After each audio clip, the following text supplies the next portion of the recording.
salaamaaleykum mbokki internet Xeweul TV ñu dalalaat leen ci seen plateforme Xeweul TV tey ci beneen numéro seen émission sama histoire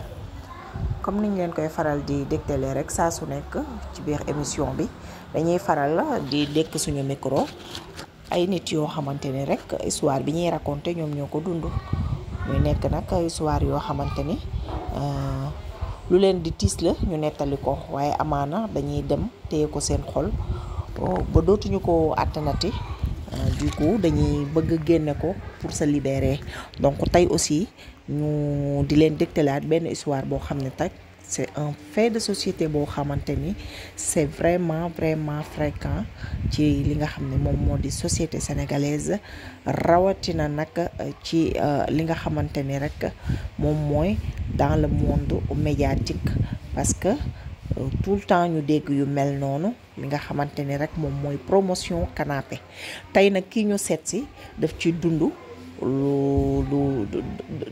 lu doy waar tu nga ne du teew nag ñuy nataal te nettali ci làmmiñu borom la dàkke dañ koy nuyu bàyyi ko mu nuyoo ak mbokki internetu Xeweul TV bu ko defee mu jàll rek ci li nga xamante ni moom moo di nettali li nga xamante ni moom la dund en personne ñu ngi lay nuyu soxna. maa ngi leen di fay waa Xeweul TV di nuyu ñëpp ñu ñuy déglu fii ci seen plateforme bi di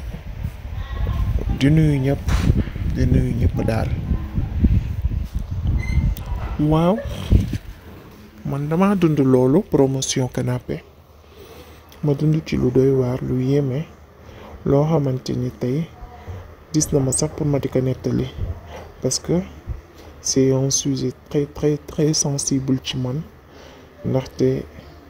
li tax mu sensible mooy tey amaana sama doom sax mën na ko déglu lii may wax te moom mooy principal souci bi ci li nga xam ne moom mooy histoire bi parce que man sama papa dafa génn àdduna en 2016 boobu fekk na ma j'avais que 27 ans ma nekk sama taawu yaay sama taawu papa sama yaay jaboote ay jigéen rek j'ai 4 sœurs donc on est 5 j'ai 4 sœurs et bi sama papa décédé idée bi njëkk a jàll sama bopp mooy tey man maa war a jël relais bi ndax sama papa benn góorgóorlu la woon rek donc bu doon xëy di daw dépense yàlla def li ko neex tey sama yaay wéeruwul ci kenn wéeruwul ci yaay wéeruwul ci papa wéeruwul ci benn mag du benn soutien de famille boo xam ne am na ko donc li ma njëkk a xalaat mooy tey sama yaay dama ko war a teggal coonoom et comme j'étais toujours intéressé par la communication ça a toujours été ma passion ma ni pourquoi pas ma tam tenter sama chance xool ci boîte communication yi nekk fii au niveau du pays xool ba xam lan laa fi mën a amaana dinaa dajeek sama wërsëg te yàlla dina réaliser li nga xamante ni moom mooy sama rêve lu ma mës a am ci communication et tout ça donc man def naa bac 2 fois malheureusement j'ai pas eu mon bac am na niveau terminal après donc ci situation yooyu ma nekkoon aussi tout le temps maa ngi doon jéem a liggéey naa sax mbindaan di liggéey ci liggéeyu kër mais tout le temps xam nga liggéeyu kër yu nu muy demee dañu lay jàpp sëf la liggéey bi yëpp duñ la fay lu ko jar ngay feebar tout le temps après bu ma demee ba xam ne liggéey bi doxul bi ma arrêté samay études ci laa nekkoon di def loolu léegi ba ma paree ma dem di jaay ay jus ci marché bi et tout ça garage mais bu ma demee aussi ba loolu daf doon metti te comme man asthmatique la donc tout le temps liggéey yooyu noonu ak poussière bi moo doon nooy yooyu yëpp des fois daf ma doon jàpp ba daf ma doon impacté ma arrêté mais tout le temps tooguma woon maa ngi doon xool lu ma mën a jàpp rek loo xam dinaa si mën a dimbali ko sama yaay dañoo xëy di jaay ay ndekki ci koñ bi mais loolu doyul woon parce que amaana sama papa góorgóorlu na ba amoon këram bu mu moomal boppam mais tey ku nekk xam nañu dund dafa metti xëy di dundal ay njaboot yu ndaw ay xale yoo xam ne mënuluñ dara seen bopp dafa metti loolu nekkoon sama combat bi ma demee ci benn boîte de communication bu mag fii ci Sénégal ñëpp xam nañ ko su ma ko tuddoon ñëpp xam ko après par le biais d'un ami mu boole ma ak benn nit foofu mu ne ma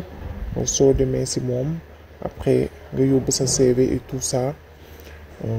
peut-être di nga am foofu noonu benn poste comme présentatrice ou bien reporter genre yu mel noonu parce que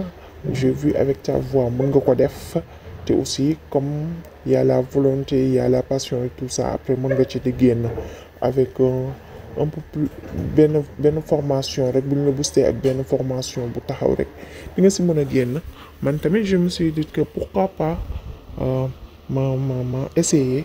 si laa dem ma essayer loolu bi ma demee ci kam ma booleel ma dem jaar fa kilifa bu mag la bu ñëpp xam fii su ma ko tuddoon tey ñu xam ko ñu bi ma demee si moom ma def mu def loo ma benn voix off ñu dugal ma ci studio bi et tout ça ma def benn voix off après mu ne ma c'est bien t'as une belle voix et yaakaar naa ni yow soxla nañ la et tout ça après j'ai fait un ouf de soulagement ma ne xam naa ne kon yàlla suñu borom mu ngi ubbi sama yoon et tout ça après noonu mu ne ma léegi da ngay ñëwaat beneen jour ñu waxtaan par rapport aux conditions de travail et tout ça ak poste bi ñuy jox li nga war a def li nga xam ne moom la boîte bi di xaar ci yow ak yow aussi booy ñëw na nga préparer sa ay concept nga ñëw proposer ñu ko ñun aussi ñu xool après bi ma demee ma ne ko y a pas de souci ma ñëw ci jour bi ma jox rendez-vous bu ma ñëwee bi ma ñëwee dama dugg ci bureau directement après bi ma ñëwee rek dama ne diw moo ma joxoon rendez-vous ñu ne ma allez-y après ma dem ci bureau bi ma ñëwee ma fëgg ma ni ma egsi ma dugg mu jug fermé à clé porte bureau bi après ma am benn xool bu ma ko xool mu ne ma bul jaaxle ci lu ma def c'est juste pour que ñu gën a mën a waxtaan boo xam ne parce que fii lépp tout est confidentiel donc loolu rek la pour ñu gën a mën a waxtaan loo xam ne ci yow ak man la ñu lay concerner ci lu ñu war a liggéey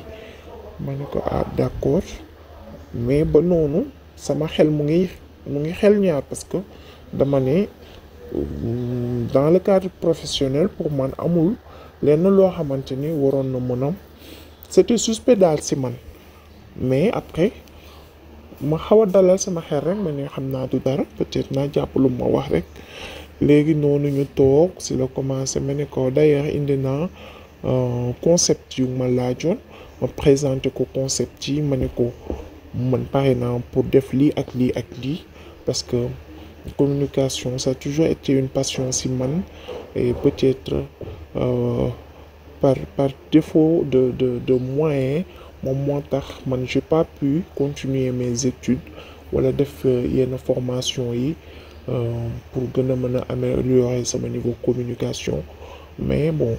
xam naa ni suñ ma boosté tuuti ak formation dinaa ci génn donc man j'ai fait tout mon possible lu ma mënoon def en tout cas def naa ko lu ma mënoon wax naa ko jour boobu pour convaincre ko pour man mu mën ma retenir ma am foofu place mais après j'ai vu que ci waxtaan bi man lu ma doon dem di gën professionnel moom da doon indi ay choses yu personnelles de son côté di ma wax ay waxu ñàkk fayda naan ma yow dama iñaane sax nga génn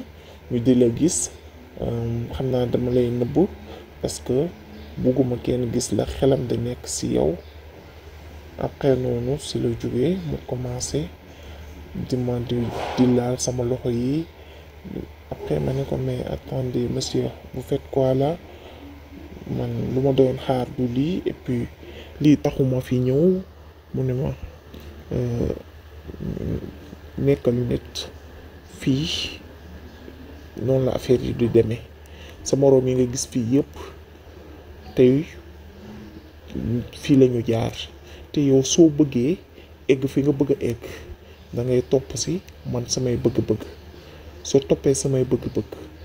je te ferai nga nekk au top nga raw ñëpp fi nga bëgg a yegg di nga fa yegg mais ci kaw da ngay topp samay bëgg-bëgg mu ne ma et tu vas le faire parce que man j'ai le pouvoir benn xale bu jigéen mosu fi jaar jaaxal ma te du ci yow lay commencer te li ma bëgg si tu tentes d'y résister bul xalaat sax après li lay xaar. Après foofu man ma tiit ma jaxasoo ma ne ma bureau bi soo doon yuuxu fii ba suba kenn du la dégg te li ma bëgg man ci yow tey par force dinaa ko am. Commencé nan ma duma gis beauté bu mel nii ak sa yaram bi nu mu neexee nii ma koy gis ngay génn fii te duma am dara. ci noonu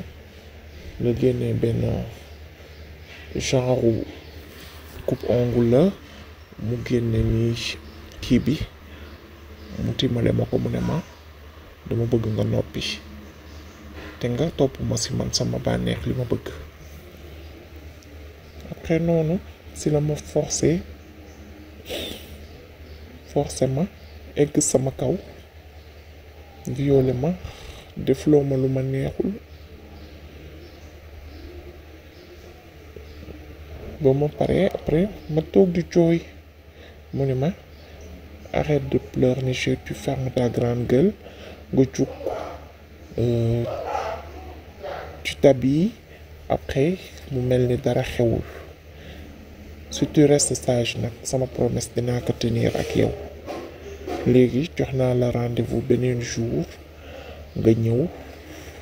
ñu finaliser concrétiser ma wax la yow li ngay def carrément soo bëggee nag tu seras au top soo bëggul aussi keneen jël sa place. Après ma ne ko yow lu tax nga def ma lii xanaa amoo rakk bu jigéen xanaa jigéen juru la noonu mu commencé di ma saaga foofu wax bu ñaaw bu nekk mu wax ma ko. mu ne ma nag bul xalaat sax génn dinaan da ngay jéem a dénoncer ou pas parce que yéen jigéen ñi ñëpp xam nañ sax nu ngeen mel su ngeen bëggee benn affaire parce que loo teg rek mun naa teg lu soo foo génn taxaw wax mun naa ni dafa ñëwoon di wut fi place je lui ai dit que ni kii mënul nekk du coup moom muy teg ay histoire am di inventer affaire yooyu te bu mu ñëwee elle n'a pas été professionnelle dafa bëggoon ñëw di ma jaay taaram affaire yooyu moo tax ma xam ni kii cagala affaire yooyu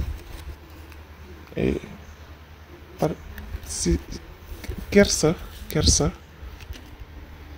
tax na mënuma woon nettali loolu kenn mais pire mooy dama ci jëlee ëmb te bi ma ko waxee dafa bañ ëmb bi après mu bloqué ma partout bloqué ma tey sama doom am na 8 ans léeg-léeg dafay toog mu ne ma ana sama papa sama doom sama sant laa ko jox te histoire boobu sama yaay xam na nu mu demee mais amuñu loxo bu gudd amuñu fenn fu ñu jaar fu ñu ko mun a jooyee mais lu ma ci metti lenn rek la mooy tey sama doom àq bi ma ko ameel tey dama dem ba sama doom moo tax ma génn wax te lii nii bëri na jigéen ñoo xam ne ñu ngi ci biir société sénégalaise yi di ko dund te fii lañ jaar promotion canapé pour am place parce que dañuy toll ci situation yoo xam ne elles n'ont pas le choix moo tax lu nekk la ñuy nangu lu nekk la ñuy accepter ba tax na man je lance un appel que ci bépp jigéen boo xam ne dund nga lii nga génn dénoncer te man kooku pare naa pour def test de paternité pour dëggal wax ne que mooy sama baayu doom lenn rek mu ma si jaaxal mooy ce test là je peux pas le faire sans son consentement parce que ki bañ ñu jurul doom bi du ma sa taxaw di nangu dafay def test boobu mais bàyyi naa ko ak yàlla boobu ba léegi nag maa ngi yor sama doom dugal naa ko école et tout ça mais kooku tey daf ma sàkku si lu dul sama coobare te su ma ko tuddoon turam tey ñëpp xam ko mais tey dama ko bàyyi ak yàlla lii nag je l'ai fait pour dénoncer li nga xam ne moom moo am ci suñu société bi am ci yenn boîte yi nga xamante ni surtout ci boîte de communication yi la gën a bëri promotion canapé bi te ñu may déglu ñëpp xam nañ li may wax parce que ñi koy dund bari na mais par peur duñu génn ñu wax parce que aussi mbir yoo xamante ne day am di répété wu te du mujj fenn moo mel noonu nit ñi dañuy sonn sax ci génn di ko dénoncer même ko dund da ngay obligé nga ni damay bàyyi ak yàlla moom un jour dina leeral yépp xanaa doyloo suñu boroom je sais que ce qui est fait est déjà fait mais di wax ni rek yàlla moom moo ngi fi te dina àtte te le jour du jugement dernier lépp dina leer kooku nag di ko wax ni ko xam naa ni dina ma dégg te lii nii duma ko baal sama àdduna duma ko mës a baal te yàlla na ma yàlla àtte ak moom. mbokk yi mi ngi noonu ñoo ko déggandoo li moo nekkoon sama histoire bu tey mu nekk lu yéeme comme ni ngeen ko déggee rek soxna si li mu nettali defe naa ni damay bàyyi rek ku nekk mu commenter boppam waaye comme ni mu ko waxee rek lu am ci dëkk bi la am na ñu ñeme wax am ñu ñemewul wax waaye juste appel bi ñu ciy lancer rek mooy lu mel nii képp ku koy dund rek war nga génn même bu fekkee yow jotuñu sax yegg ci sa kaw loo war a génn dénoncer la parce que du ay mbir yoo xam ne dañ ko war a bàyyi noonu wala ñu war ko noppiwaale ndax mi ngi yàq société bi ndax doomu aadama bi jug dem ci bërëb pour liggéey defe naa jom rek moo tax parce que du liggéey rek moo fi nekk lu war a mën a maye xaalis lii nit feneen fu mu mën a jaar pour am xaalis bëri na mais amaana ñu bëri par honneur donc da leen jaral ñu jaar ci yoon bi nga xam ne jàpp nañu yoon bi gën la yoon bi nga jàpp ne nag yoon bi gën la boo fa jaaree ba pare nar fa sànku dafay doy waar donc société bi ñu xoolaat jukko yi xoolaat bu baax a baax suñu digganteeg yàlla loo am solo la di leen bàyyi rek mbokk internet yi yéen itam ngeen daal di bàyyi seen commentaire moo xam conseil la wala contribution boo leen ciy def rek wala suggestion mi ngi noonu ngeen bàyyi seeni message seeni commentaire et tout ça dinañ jot yëpp incha allah ci kàttanu yàlla di leen jaajëfalaat bu baax a baax ci topp bi ak teewlu bi seen plateforme Xeweul TV dig leen daje ci fan yi néew rek beneen numéro émission sama histoire fi ci Xeweul TV toujours à bientôt jërë ngeen jëf jaajëf